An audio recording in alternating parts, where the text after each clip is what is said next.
Hello guys, artistation muna tayo dahil may bago na naman ngayong issue. Wala nang ginawa kundi magkaroon ng issue. Wow! So, balik tayo sa Kasnel. Akala natin nagkaroon ng comeback. Pero ayon kay Ogie Diaz, ang dakilang marites sa showbiz ngayon ay ito daw si Catherine Bernardo ay tikin na. Pero hindi si Daniel Padilla ang binalikan niya kundi non-showbiz guy. So marami ang nagulat, lalong-lalo na ang Catherine fans. Lalong-lalo na yung mga nag-i-imagine na engaged na kuno si Catherine at Alden at magpapakasal na kuno sila. So isa itong bad news sa Catherine dyan. So kung ating matatandaan, last week nga lang ay kalat na kalat ang balita nagkaroon ng Kasnel comeback.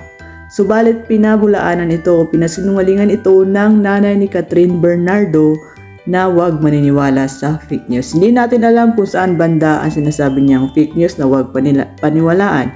Yun ay ang patigil ng panliligaw ni Alden Richard o ang pagkakaroon ng comeback ng Kasnel o ngayon ang lumalabas na mayroon ng bagong boyfriend si Catherine Bernardo na non-showbiz guy na papangalanan ko na maya-maya lang. So, lahat ng disappointments nung nalaman na tumigil na si Tisoy, si Alden Richard sa panliligaw kay Catherine Bernardo ay sobrang dismayado ang Kasden fans dyan na umaasa na magkakaroon ng Kasden sa totoong buhay. At higit sa lahat yung Kasnel naman na umasa na nagkaroon ng comeback ayon kay Sian Gasa na nag-ayos na at nagkabalikan na nga ang Kasnel ay na-heartbroken na naman. Dahil ayon kay Ogie Diaz, hindi totoong nagkabalikan ang Kasnel. Ang totoo, nagkaayos sila, nagkausap ng saglit lang para mag-ayos, magkaroon ata ng closure, pero hindi totoo magkaroon ng balikan. May sariling version naman ang mga tatlong marites, sina Christine Fermin, tungkol sa Kasnel issue. Yon ay ayaw daw makipagbalikan ni Daniel Padilla kay Catherine Bernardo. So ibig sabihin si Catherine ang may gusto nang magbalikan sila.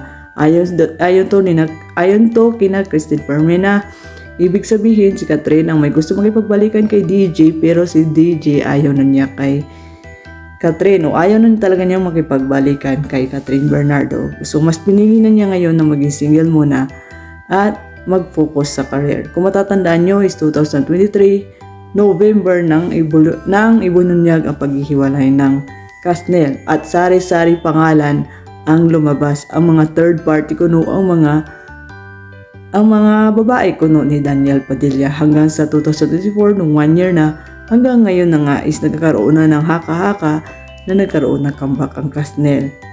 At ang paghiwalay o hindi daw totoo naghiwalay sila at ang naging dahilan daw ay career muna. Kumbaga pinalaya muna ang isa't isa. Hindi natin alam kung ano ba talaga ang totoo ng rason ng breakup o totoo ba talaga nag-break ang Kasnel. And pumasok na nga si Alden Richard. Yun pala ay magkakaroon ng bagong pelikula ang Hello Love Goodbye. Ang sequel nito ang Hello Love Again. And then nakita natin ang sweetness ng dalawa and then nagkaroon ng Kasden. Yung mga Kasden dati bumalik at mas lalo pang umingay ang fandom nila at mas lalo pa silang kinilig na parang binudburang mga asin nung nakikita naglalabas-labas na ang dalawa at nung bumibisi-bisita na si Alden kay Catherine.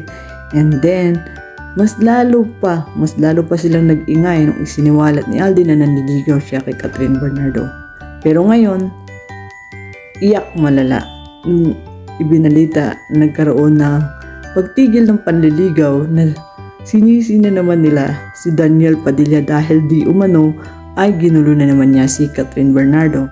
Pero ang totoo is nanatili na lang magkaibigan ang dalawa. Ang lahat ng sweetness na pinakita for the show, for the fan service. At hindi natin masisisi ang dalawa kung ang iba dyan ay kumagat sa tandem nila o kumagat sa mga fan service nila. So mga akla, sino nga ba itong non-showbiz guy na nakakuha kay Catherine Bernardo? Char. Nanalo sa puso ni Catherine Bernardo na sinasabi ni Ogie Diaz. So ang nakakuha nga sa